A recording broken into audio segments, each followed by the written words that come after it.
Ya, Anda kembali menyaksikan Apa Kabar Indonesia Pagi. Kami ajak Anda untuk melanjutkan perbincangan kita bersama dengan narasumber-narasumber saya. Kalau tadi ke Mas Rizal, saya mau ke Mas Budi terlebih dahulu. Mas Rizal, izin. Mas Budi, ini di layar kaca TV One saat ini juga kami sedang menayangkan slide ataupun analisis yang dibuat oleh Drone Emprit. Isinya salah satunya adalah percakapan-percakapan dari netizen atau masyarakat Indonesia. Dan kami juga harus memblur percakapan tersebut karena kekecewaan masyarakat Indonesia nampaknya luar biasa ya usai menyaksikan laga semifinal kemarin. Mas Budi, tanggapan Anda seperti apa? Kekecewaan yang ditampilkan masyarakat Indonesia sampai seperti ini loh, Mas. Oke, benar. Jadi kalau menurut catatan saya pribadi, kekecewaan supporter bola Indonesia atau bahkan netizen Indonesia itu dalam penyelenggaraan turnamen Piala Asia U23 ini bukan yang pertama. Oke. Ini adalah yang kedua setelah pertandingan perdana kemarin melawan Qatar. Terindikasi bahwa wasit memang lebih condong memenangkan Qatar, di mana saya menyebutkan bahwa wasit itu adalah pemain Qatar ke-12. Nah, hari ini fenomenanya sudah di-reset oleh Drone Emprit. Pada pertandingan kemarin 29 April semifinal melawan Uzbekistan, dua wasit tengah dan juga wasit VAR itu memang publik melihatnya terindikasi memang tidak menguntungkan Indonesia. Sehingga beberapa prasangka yang muncul beberapa hari sebelumnya bahwa wasit ini tidak akan berpihak atau berperilaku sportif atau adil, ini meluap di sosial media yang sudah dibuktikan melalui hasil risetnya Drone Emprit. Nah, fenomena ini kan bukan hanya terjadi di sepak bola aja. Fenomena pembelahan netizen, keangkara murkaan netizen ini sudah diakui dunia kalau netizen Indonesia itu ya memang paling galak di dunia maya. Jadi memang momentumnya ketika di Indonesia ini tidak ada event lain sebesar sepak bola, ya saat ini ya bola aja yang menjadi ajang fokusnya mereka untuk bisa membela Indonesia karena mereka tidak bisa bermain di lapangan. Tapi apakah sebelumnya kan ini katanya bukan kali pertama yang melawan Qatar juga responnya juga sama kurang lebih seperti ini. Sebesar inikah respon kekecewaan yang kemudian ditampilkan oleh masyarakat Indonesia? Ya, saya pikir adalah sebuah momen di mana tim nasional kita saat ini walaupun di U23 itu betul-betul melangkah ke sebuah tempat yang tidak pernah diprediksikan sebelumnya. Walaupun sebetulnya PSSI dan juga Coach Sintayong sudah memiliki ekspektasi atau target bahwa kita akan ke situ, publik yang sebelumnya tidak percaya itu jadi memiliki harapan.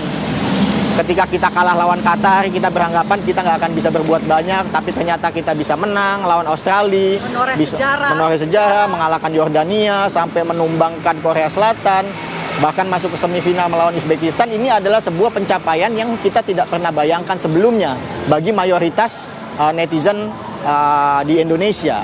Sehingga dalam posisi kayak gitu, ketika mereka memiliki harapan lalu harapan itu direnggut dengan hal-hal yang tidak sportif, ya otomatis mereka membutuhkan sebuah sarana untuk melampiaskan kekecewaan dan emosinya mereka. Dan itu adalah di mana? Ruang publik yang bernama sosial media.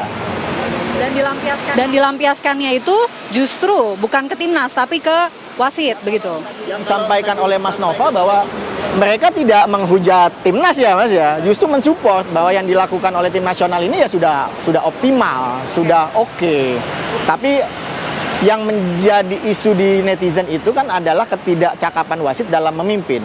Sehingga di situ kan ada disinformasi apakah keputusan wasit itu apakah memang sesuai dengan regulasi atau tidak. Disinilah mungkin yang menjadi perdebatan arahnya netizen itu, wah pokoknya kita salahin wasitnya.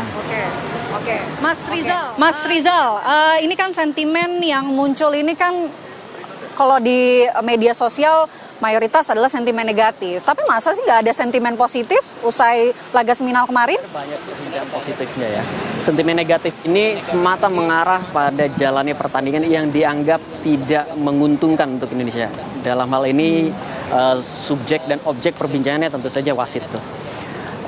Tetapi sentimen positif itu juga sangat tinggi baik dari awal sampai akhir perbincangan. Apa isinya perbincangan positif ini? Isinya adalah pertama dukungan kepada timnas. Apresiasi terhadap apa yang sudah mereka lakukan dari awal sampai sudah sejauh ini. Itu diapresiasi betul. Sehingga ketika tidak lolos di sini, mereka tetap oke, kamu sudah berjuang dengan sangat baik, tetap semangat. Kira-kira seperti itu. lalu juga dukungan-dukungan lainnya ya. Kata sportivitas itu adalah kata yang paling banyak muncul kelima dalam selama perbincangan itu. Jadi yang pertama kalau yang pertama itu adalah tentu saja U23 dan FC-nya.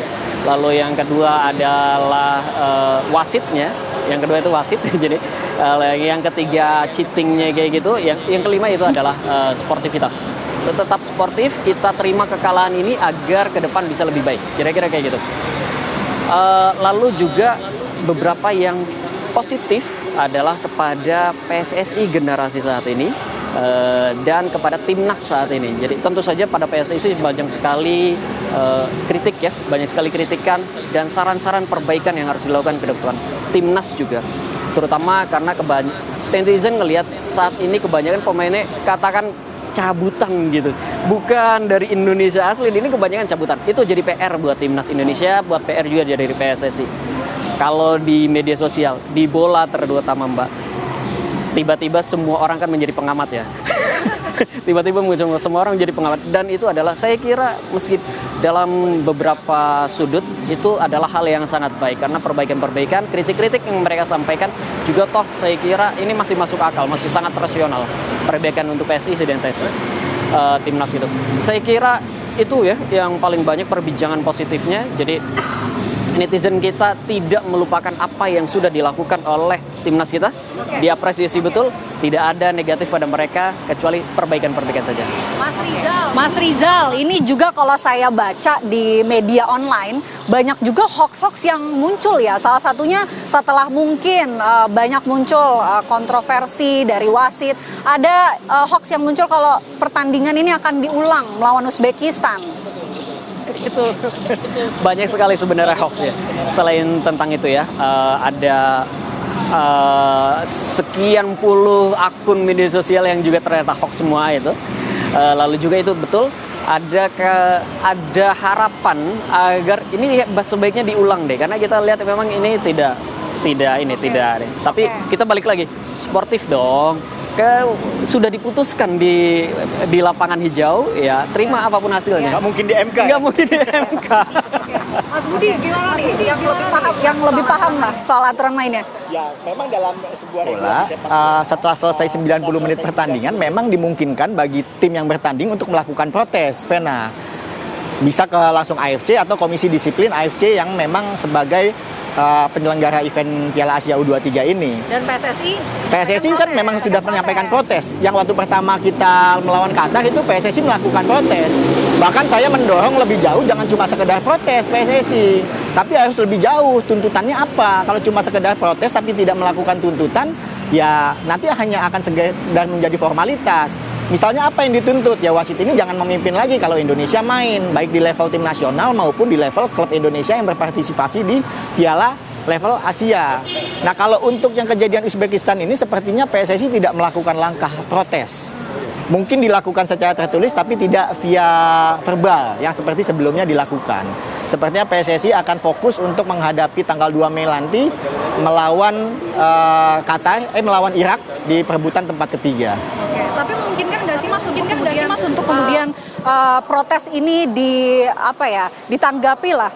Kalau protes pasti ditanggapi. Tanggapannya ya bisa disetujui, bisa tidak disetujui. Tapi dalam model turnamen seperti ini yang jarak antar pertandingan itu begitu dekat, kemungkinan protes itu hanya akan ditampung sebagai bahan evaluasi verbal. Nah, kalau misalnya pertandingan diulang itu bisa atau enggak, sebetulnya dalam pertandingan sepak bola itu ada beberapa jenis pertandingan yang kalau seandainya tidak selesai, itu namanya ada pertandingan lanjutan. Itu biasanya kalau terjadi sesuatu karena faktor-faktor di luar teknis, karena keributan atau bagaimana, itu ada pertandingan lanjutan. Atau pertandingan tunda, pertandingan tidak bisa dilaksanakan karena faktor venue-nya tidak mendukung. Tapi kalau pertandingan yang sudah berjalan 90 menit lalu diulang, nah itu belum pernah ada sepertinya untuk di level internasional match ya. Belum pernah ada. Nah, nanti juga saya ingin mengajak ataupun bertanya langsung ya ke masyarakat Indonesia soal yang mereka perbincangkan itu sebetulnya di media sosial apa dalam pertandingan khususnya melawan Uzbekistan kemarin. Tapi nanti ya kita lanjutkan dialog kita, Mas semua. Saya jeda terlebih dahulu. Apa kabar Indonesia Pagi akan kembali untuk Anda saat lagi.